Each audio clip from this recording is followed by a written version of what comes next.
So here's what I made to simulate the rack and pinion setup. So we've got our two blocks, right? This is a circle with a cross through it. I made that in one block, and I made this cross section in another block. That can be one block altogether. The important things to note these two lines are perpendicular, and the inner line is coincident with the circle, so it maintains contact. If that's all one block, it really doesn't matter.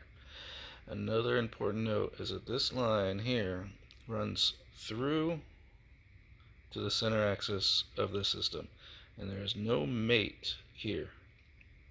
Okay, so this is going to represent your gear, and then this would represent your rack. And what you want to do is set your distance as an arbitrary number for that distance to where when this is vertical, everything will line up. And a quick way to do that is just to click on it, make it vertical, and then you can set your distances without making everything together.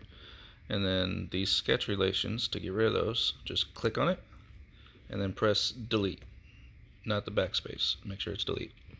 To show those, go up to the eye, and this icon right here is going to be the view sketch relations. Selecting that and deselecting that shows you your relations.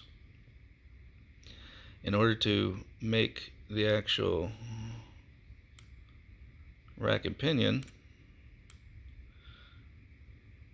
set a distance. That 59.5 is from the tip of this line to a point on this, and this symbol, or this shape, excuse me, is a straight slot. You can do this with a simple line, a box, anything.